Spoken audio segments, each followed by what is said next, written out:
what I noticed, just even talking to educators and looking at textbooks, there's just an amazing absence of Korean War history in American textbooks.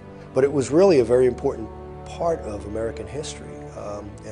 It's only in recent years that I think that that's been borne out, because when you look at what's happened in Northeast Asia and you look at the Republic of Korea today, that's probably the biggest legacy of the war, the success of the Republic of Korea.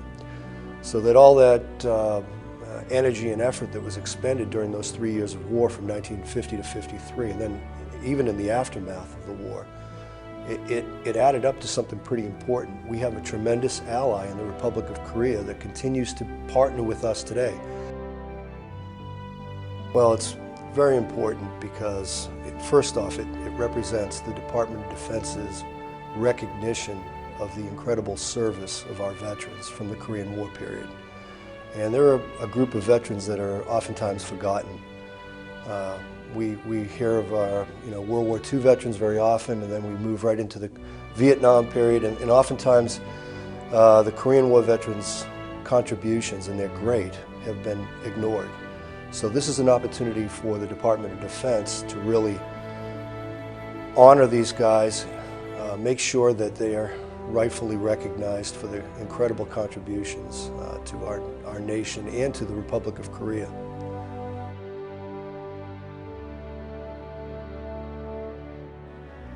And then I told my pilot, I said, this is an ambush. These people are walking right into this ambush. We went back up and continued firing on all the various locations, and numerous other locations had opened up fire at that point, which confirmed my suspicions that they were laying in wait for our units to come. The intelligence had been that it was not very heavily protected. Unfortunately, when they started up the hill, we found it was heavily protected and had a lot of machine gun fire that was coming in. And I'd called in some artillery fire to help protect them a little bit, and they sent another platoon assault, and that just fell apart too. So at that point, we decided it was not worth the manpower to try to keep that up. So we gathered our forces and started going back down through the valley that we'd come up on, and all of a sudden we were receiving fire from the backside. But by then the sun was coming up, and we were pretty well exposed all the way back to the river, and I believe till this day that we had some protection from the Almighty because we had a low-lying fog that morning. About my 90th mission, and I was going to have to go home at 100, and damn it, I said, if I have to stay here for 200 missions, I'm going to stay until I get that 5th MiG or until I get shot down myself. But I got one more MiG and I got to get it. And I got my 5th one I think it was about the 104th, 105th mission. I got my 5th MiG, and then, Christ, it was just a short time after that, 3, 4, 5 missions. I got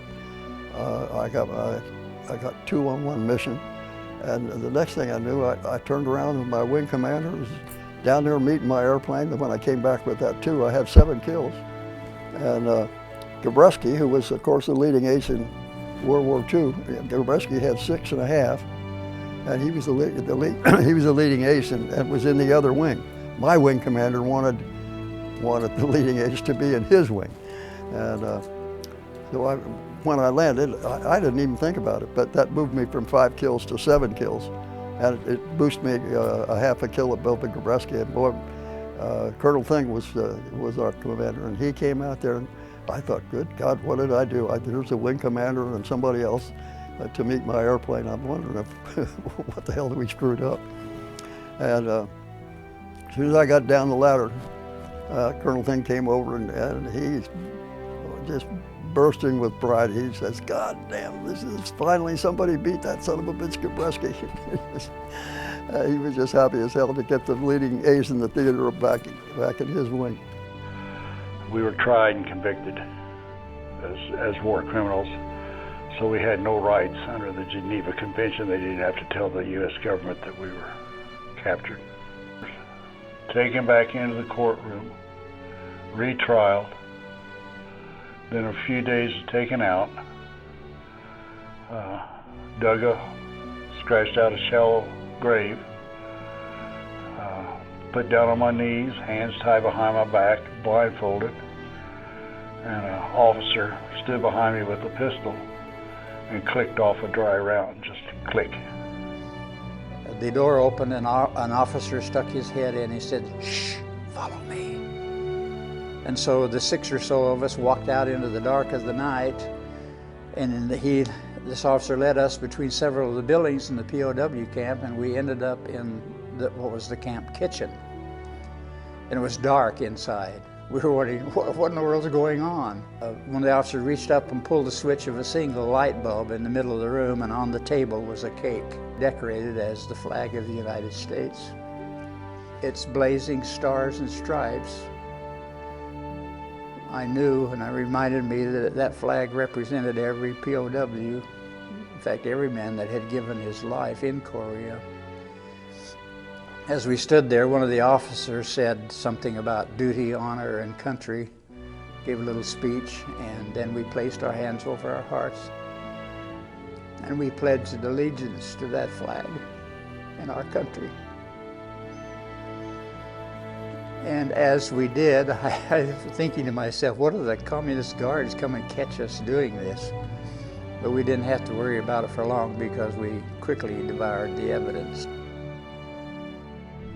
You know, there's no way you could cope with that. No, it's impossible. It's, you know, everyone says, oh, you get used to it. There's no such thing as getting used to it. When you see a body at a distance, it's one thing, but when somebody's on you, and there was about 18 to maybe 20 bodies, hands tied behind their back, and they were killed, okay? On the side of the road, there was 2 women, they were dead, and there was 3 little children. There were 2 little girls and a little boy. The little boy's hand was blown off. So right away, we spotted him, I grabbed him, took my pouch out, and I wrapped his hand, his stump. I took his hand and put it in my pocket, and I yelled for the corpsman. So the corpsman flagged down the medical jeep. So he says, you better hold this kid because I was stopping the blood. So he says, get in the jeep. There's an orphanage about 8 miles from here. We brought him in there and gave the little boy to the doctor. He took him in right away. They start working on him. I get in the jeep and I realized I had his hand in my pocket. So I ran back in there to give him the hand, and the little boy died. It was very sad. And I realized why we're there. We were there to help these people. Because, especially the kids and the women, they had no cause to get killed, you know. It made me a better Marine, knowing why we were there. It was very sad. They lived with me.